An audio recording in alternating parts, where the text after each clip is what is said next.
गुरु वशिष्ठ जी महाराज भगवान राम को जो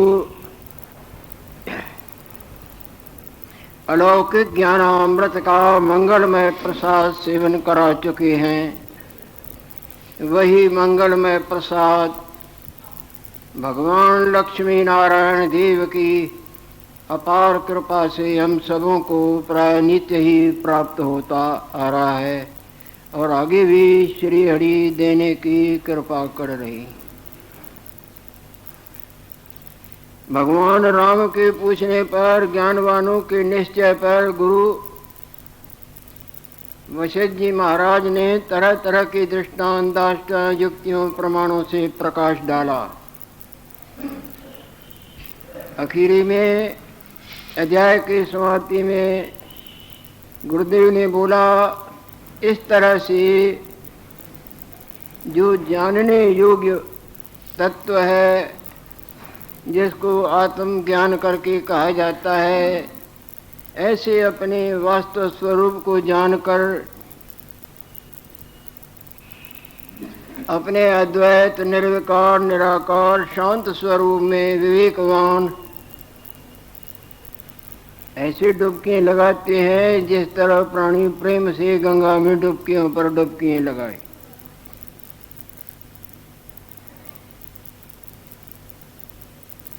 ऐसा निर्मल निश्चय ज्ञानवानों के भाग्य का सौदा होता है। जो जागता है उसको जागृत रूप का ज्ञान होता है और सपने वाली भिन्न भिन्नताई का ज्ञान, जो अनंत उलझनों में उलझा उलझा हर शोक दिखाता था, वो शांत हो जाता है। ये है ज्ञानवानों का निश्चय। अब दूसरा अध्याय आरंभ होने जा रहा है। निर्वाण प्रकरण 12वां अध्याय, जीवन मुक्ति निश्चय वर्णनम। और भी गुरुदेव इसी बात पर अधिक प्रकाश डालने की कृपा कर रही हैं और बीच में राम भगवान भी प्रसन्नताई के उद्गार निकालेंगे। वशिष्ठ उवाच, हे राम जी, जो तो निष्पाप पुरुष हैं, जिन्होंने सब तरह के अधर्म परायणताई को बिल्कुल हृदय से, जैसे झाड़ू दे के कचरा निकाल दिया जाता है, निकाल दिया है। ईश्वर स्नेह सत्य स्नेह शुभ कर्मों के गंगा में नहाते हैं और नहाया है। मनसा वाचा कर्मणा, जिन्होंने अपने अधर्म परायणता ही कहो, गलत कर्म कहो, बरमुखता कहो, शास्त्र आज्ञाओं की विरुद्धता को, उन सब का त्याग कर दिया है। धर्म परायणताई को हृदय में भली प्रकार अपनाया है, जिससे उनका हृदय निर्मल हो जाता है।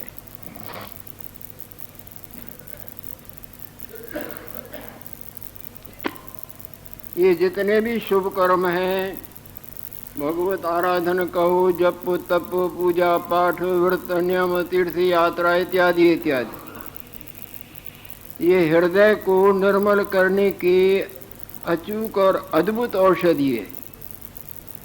जितना जितना प्राणी सत्य को, धर्म परायणताई को, ईश्वर आराधन को, सदाचार को अपनाता है,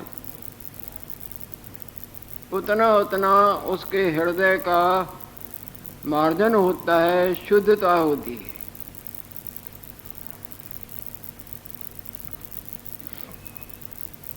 ऐसे जो निष्पाप पुरुष हैं,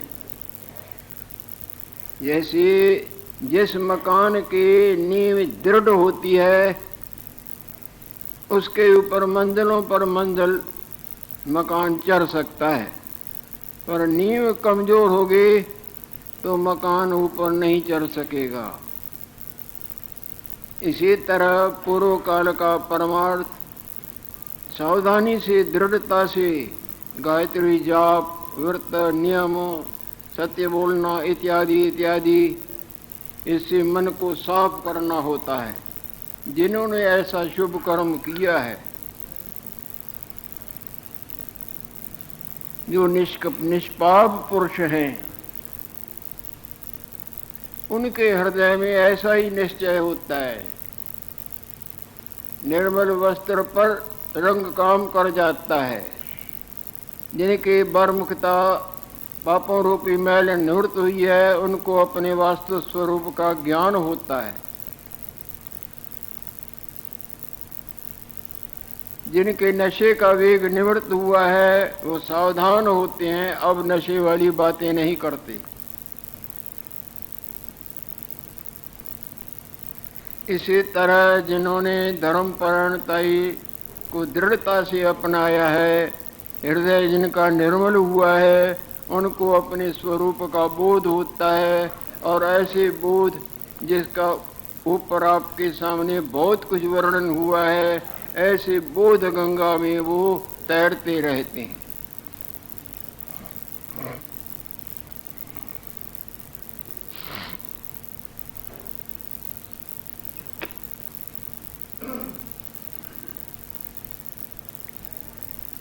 जो सत्य रूप आत्म तत्व है, जो सत्य स्वरूप है और अपना ही आप है, और उस अपने आप में क्या हम, क्या तुम, क्या तुम, क्या हम, क्या भला, क्या बुरा, क्या ये, क्या वो, बिल्कुल कुछ भी नहीं। जिस तरह अपने ही जागृत रूप में स्वप्ने वाला कुछ भी नहीं।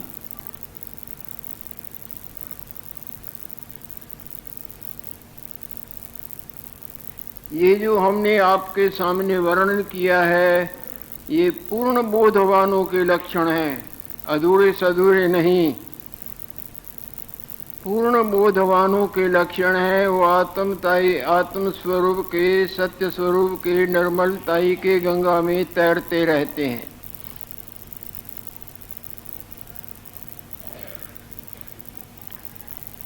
न उनका किसी में राग होता है और न द्वेष होता है।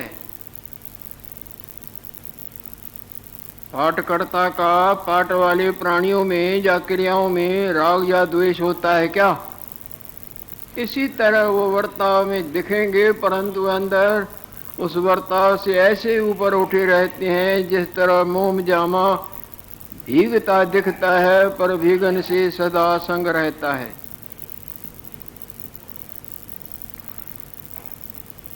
न किसी विखे राग होता है, न द्वेष होता है। अपना जीना अथवा मरना ये उनको दुख सुख रूप नहीं भासता। जो जगह उसको सपने वाला जीना सुख रूप और वहाँ का मरना दुख रूप भासता है क्या? रोता है क्या कि मैं मर गया, या मैं उस सुंदर रूप से, राजा रूप से जीता था, मेरी क्या हालत हुई?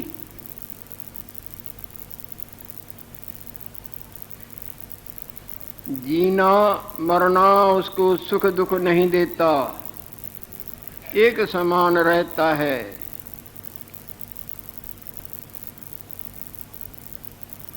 राम जी वो विष्णु देव का अंग है, जो पूर्ण है देवों में देव। विष्णु नारायण का मानो अंग स्वरूप हैं। अंग अंगी से अलग होते हैं क्या? आपके जो अंग हैं, बाहें, हाथ, पांव, आपसे अलग हैं। इसी तरह वो मानो नारायण स्वरूप है। वो नारायण देव के अंग स्वरूप हैं। जीवो ब्रह्म ही बनना पड़ा। वो जीव वास्तव जिसको जागृति है तो सब बुद्ध बुद्धे पानी, पर जिसको अभिरूप नाम में आ सकती है, अपने असली स्वरूप का ज्ञान नहीं, वो नारायण होते बुद्ध, पानी होते ही बुद्ध बुद्धा बना हुआ है, और वो पानी में पानी।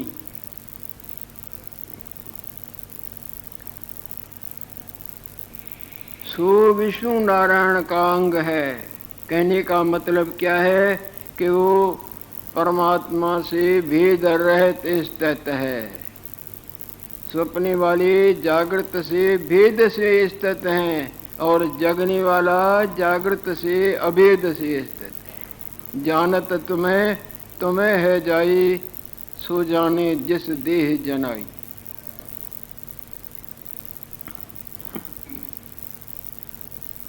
सदा अचल रूप है। स्वप्ने का हेर फेर कितना भी हो जाता है, पर जागृत का हेर फेर नहीं होता, जागृत ज्यों का त्यों रहता है।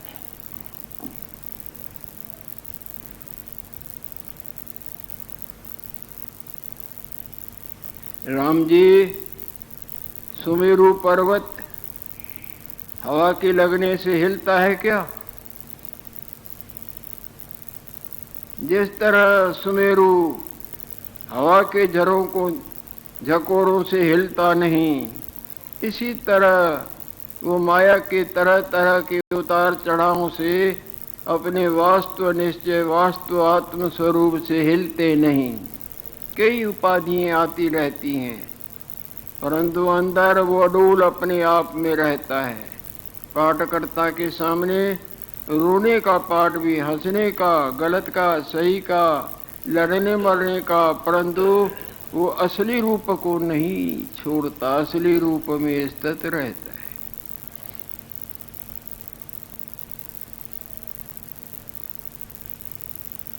इसी तरह विवेकवान दुख कर नहीं चलायमान होता। ऐसे जो ज्ञानवान विवेकवान पुरुष हैं, कई तो वनों में विचरते हैं और कई नगरों में भी बसते हैं, कई द्वीपों में नाना प्रकार के कई प्रकार के स्थानों में विचरते हैं। वास्तवताई को जानने वाले होते तो बड़े दुर्लभ हैं, परंतु होते हैं। अनंत प्रकार के संसार की लीलाओं में जैसा जैसा उनका पाठ होता है, पाठ करते विचरते हैं, परंतु दुख सुख कर वो चलायमान नहीं होते।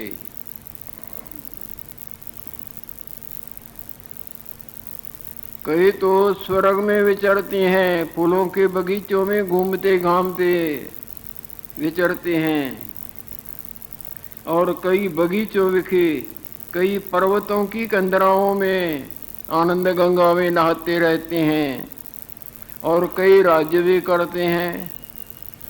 कृष्णो भोगी सुख त्यागी नृपो जनक राघव वशिष्ठ कर्म करता ये ते ज्ञान। भगवान कृष्ण अनंत प्रकार के भोगों में व्यस्त रहते थे, और सुखदेव जी महाराज बिल्कुल लंगोटी का भी मानो त्याग किए हुए बैठे थे। और गुरु वशिष्ठ जी महाराज देखो, जो गुरुओं के भी गुरु, भगवान के भी गुरु, वो अपने पुरोहिताई का कर्म करते थे। यज्ञ कराना, हवन कराना, कई प्रकार भक्तों के कामनाओं के उनको रास्ता देना, और भगवान राम राज करते थे। जनक राजा राज करते और कई संसार की लीलाओं में वर्तते थे, परंतु अंतर मोक्ष नगरी में सब एकता के गंगा में तल्लीन है। बाहर से अलग अलग पाठ थे।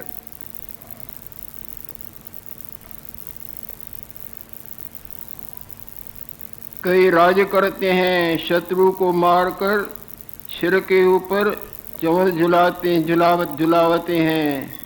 कई श्रुति स्मृति अनुसार करूं, कई वेद पुराणों के मुताबिक जैसे जैसे रास्ता देते हैं वैसे वैसे कर्म करते हैं। राम भगवान लड़ाई भी लड़े थे ना, मुक्त स्वरूप हैं।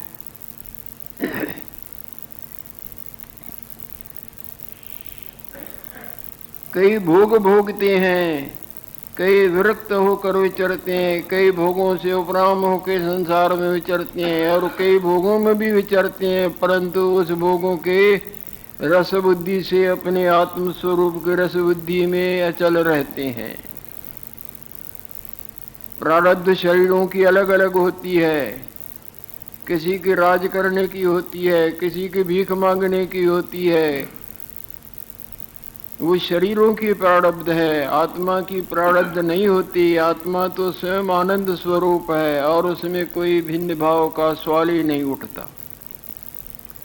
किसी बुद्धबुद्धे में थोड़ी हवा भरी पड़ी है, छोटा दिखता है, किसी में बहुत, किसी में ज्यादा, किसी में लहर जैसा झटका मारना, कई बुद्धबुद्धे भी पैदा करना, परंतु पानी रूप करके तो कोई भेद नहीं।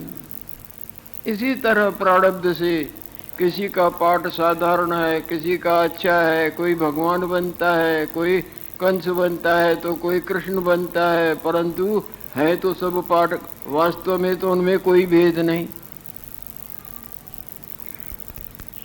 कई दान यज्ञ आदि कर्म करते हैं, कई ज्ञानवान ऐसे होते हैं जिनको अपने आप का ज्ञान तो है, परंतु प्रवृत्ति में यज्ञ दान शुभ कर्मों की गंगा बहाते रहते हैं।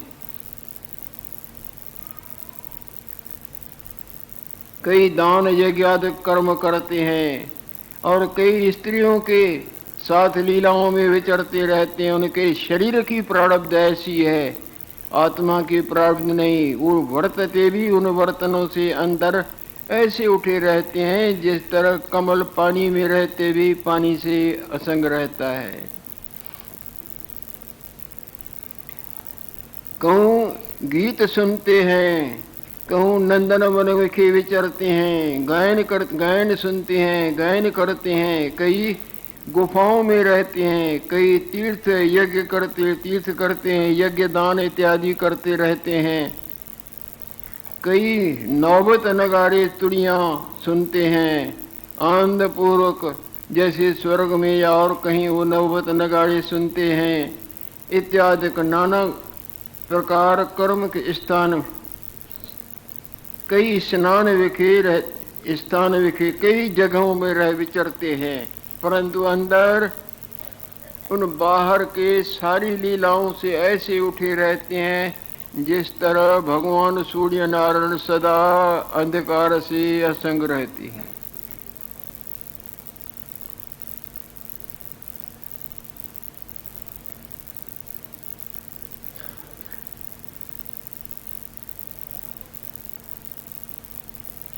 उसमें आपका दृष्टांत जो है, जिस तरह सुमेरु पर्वत क्या टोए भर पानी, थोड़े से टुबे भर पानी में डूब जाएगा? नहीं डूब सकता। इसी तरह वो अपने आप में सदा असंग रहती हैं, परंतु आसक्त कोई कहीं नहीं होते। जैसे सुमेरु पर्वत तालाब विखे डूब नहीं सकता, इसी तरह माया में रहते भी माया से सदा वो अंतरंग असंग रहते हैं। जैसे ज्ञानवान किसी पदार्थ विखे बंधमान नहीं होता, वो जानते हैं कि ये सब मिथ्या प्रतीति मात्र है। ऐसे तो सब कोई बोलता है मिथ्या प्रतीति, समय पर पता लग जाता है, वो वास्तव रहता है।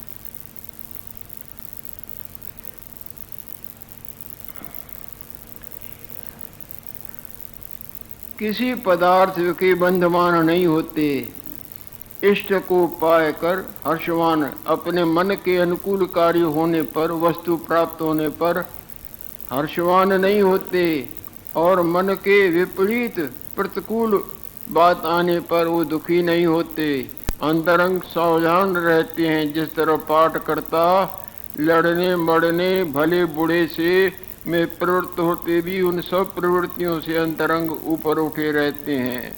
जिस तरह राजा हरिश्चंद्र चांडाल के यहाँ नौकरी दे रहे हैं और उसकी पत्री ठाठा मार के खुद भी रोती है और सबको रोआती है, पर अंदर रोने धोने इत्यादि लीलाओं से दोनों ही असंग अनुभव करते हैं, नहीं करते। जिनको अपने स्वरूप का बोध होता है, अपने स्वरूप का बोध कोई मामूली बात नहीं। जब भगवान की कोई अति कृपा होती है तब अपने स्वरूप का बोध होता है। अपने स्वरूप का बोध ईश्वरी तो है और कुछ है ही नहीं। जितने भी पानी के बुदबुदे हैं, इनको अपने स्वरूप का बोध जिसको होवे वो तो फकत जल है ना।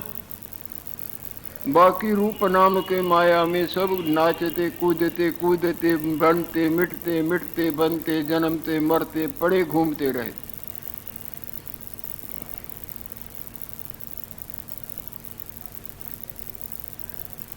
आपदा संपदा विखे तुल्य रहती हैं। कभी महान कष्ट आ जाता है, कभी मन के अनुकूल बड़ा वैभव और बड़ा दर्जा संपदा मिल जाती है। कभी अपदा कभी संपदा, ये माया का सहज रूप है। इन रूपों से अंतरंग अपने आप को सदा सावधान रखते हैं। आपदा संपदा विखे तुल्य रहते हैं, और जो उनका धर्म मर्यादा से जैसा पाठ है, पत्नी का, पति का, राजा का, मंत्री का, गुरु का, भाई का, बहन का, वो पाठ सावधानी से पूरा करते रहते हैं। प्राकृत आचार कर्म को करते हैं, परंतु अंदर सर्व आरंभ ते रहते, अंदर सारे क्रियाओं से असंग रहते हैं। कर्तापन का भाव अपने में नहीं लाते। जो कर्तापने का भाव लाएगा वो भोक्ता भी बनेगा।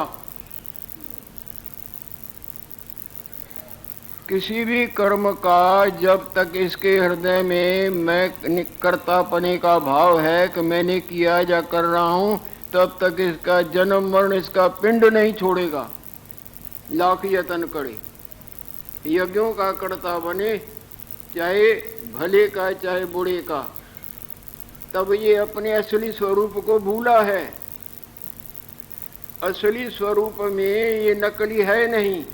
जैसे प्रकाश में अंधकार है नहीं, जैसे जागृत रूप में स्वप्ने वाला रूप है ही नहीं। यदि किस स्वप्ने वाले रूप में किसी भी बड़े आडंबर का कर्ता मानता है तो उसको भोगता भी बनना पड़ेगा, और भोगने के लिए जन्म भी लेना पड़ेगा। जो जन्म लेगा तो उसको मरना भी पड़ेगा। वो चरखी में कतता गया, माया में चरखी में वो चला, युगों बीत जाते हैं। आत्मस्वरूप में जब अनात्म स्वरूप ही नहीं, जो अनात्म स्वरूप की चेष्टा करते आत्म स्वरूप में स्थित रहते हैं, जिस तरह पाठ करता पाठ वाली क्रिया को करते, अंदर पाठ और क्रिया से ऊपर उठे,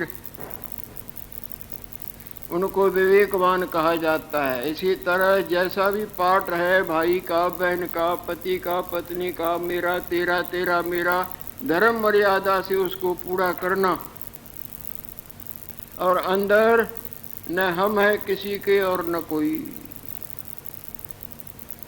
जाग जाने पर ऐसे ही होता है, न हम है किसी के न कोई हमारा, और न जगा तो हम इनके ये हमारे, हमने ये किया ये करूँगा।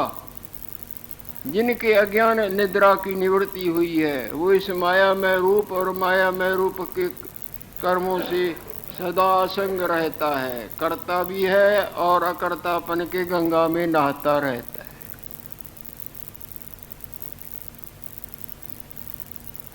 परंतु अंदर सर्व आरंभते रहते हैं। हे राघव, गुरु वशिष्ठ जी महाराज समझा रहे हैं राम भगवान को, हे राघव, इसी दृष्टि को आश्रय करके तुम भी संसार में विचरो, फिर संसार का कोई भी उतार चढ़ाव तुमको हिला न सकेगा। ये राघव, इस निर्मल दृष्टि को आश्रय करके तुम भी विचरो। यह दृष्टि सर्व पाप का नाश करती है। कोई पाप इसके आगे टिक नहीं सकता है।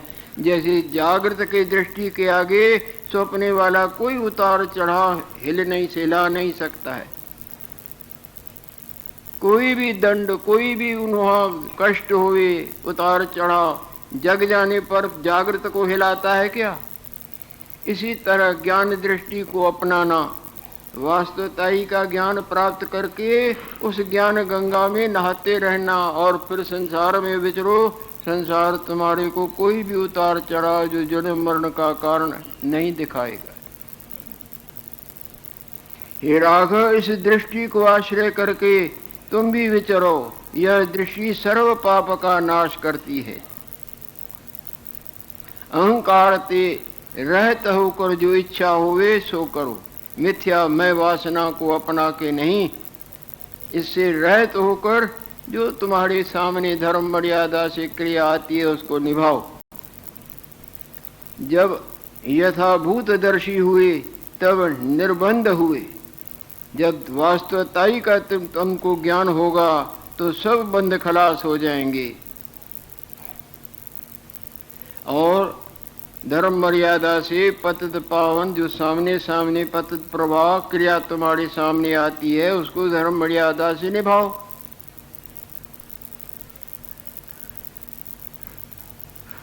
जो कछ पतित प्रवाह कर आय प्राप्त हुए तिस्व के सुमेरु की न्यायी तुम अचल रहोगे। हे राम जी, यह सब जगत चिन्ह मात्र है, यह वास्तवता ही है। ये सब समुद्र में जितनी भी लहरें, झाग, चक्र, बुदबुदे हैं, केवल पानी है। ये जितने भी स्वप्ने के भले बुढ़े देवता, दैत्य, मानव, दानव, पुण्य, पाप, नरक, स्वर्ग इत्यादि केवल जागृत है। यह है या नहीं है? यह सब जगत चिन्ह मात्र है। न कुछ सत्य है न असत्य है। कहोगे सत्य भी नहीं, समझने की बात है। उतावलताई से अपने मन का अर्थ न लगाओ। स्वप्ने में देवता भी दिखते हैं, दैत्य भी दिखते हैं, जागृत में वो देवता हैं।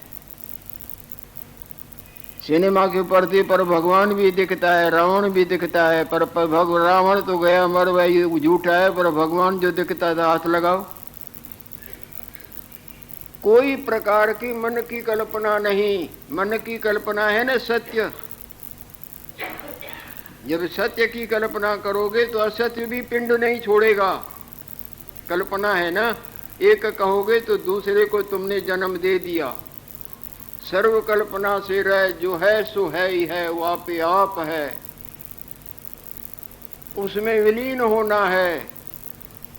बाकी जो दम भकड़ के दम भरते हैं, हमने देखा जा, हमने पाया जा, हम दिखाते हैं, वो गपोड़े मार रहे हैं, दूसरों को छल विद्या में घसीटते हैं, खुद भी घसीटे हुए हैं। जब आप जाग जाते हैं तो किसको अपना जागृत रूप दिखाते हैं? किसी को दिखाते हैं क्या? आप ही नहीं रहे। जागृत तो सदा अचल का अचल है। मिथ्या अहम वासना का विलीन होना, यही ईश्वर का पाना है। स्वप्ने वाले झूठे मैं वासना का नष्ट होना, यही जागृत का पाना है। या जागृत को कोई पकड़ेगा या देखेगा? आप गंवाइए ता शह पाइए, ये गुरु महाराज के वचन। सारे ज्ञानवानों का सिद्धांत एक होगा, और अज्ञानी अनंत है, इनके निश्चय भी अनंत होंगे।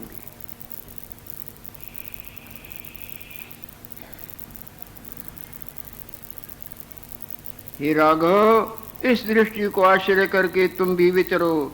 यह दृष्टि सर्व पाप का नाश करती है। अहंकार से रहित होकर जो इच्छा होवे सो करो।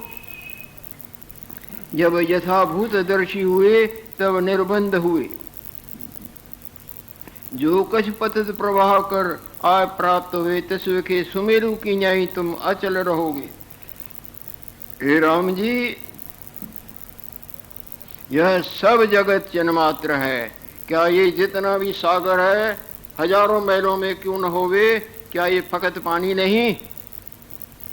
कितना भी आपने घंटों स्वप्ने देखे, वो केवल जागृत नहीं। यह सब जगत चिन्ह मात्र है। वास्तव में एकमेवा द्वितीयम ब्रह्म, वेद भगवान भी ऐसे ही बोलता है।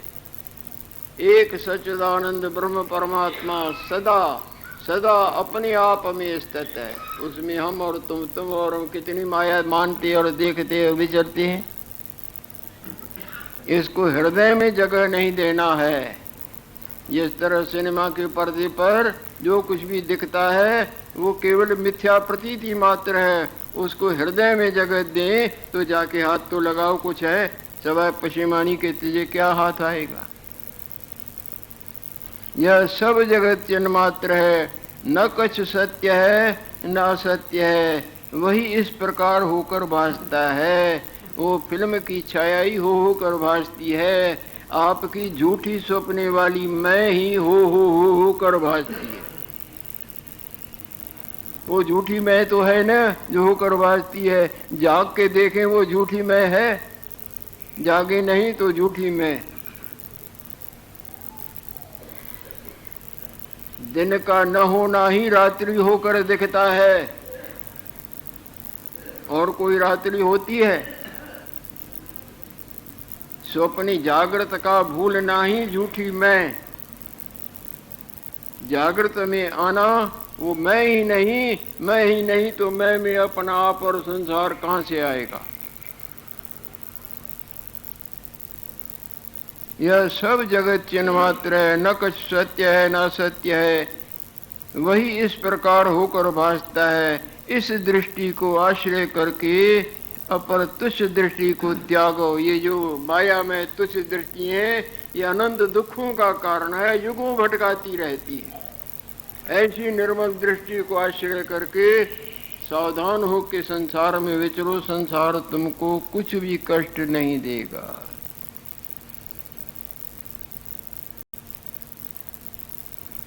कई ऐसे होते हैं ना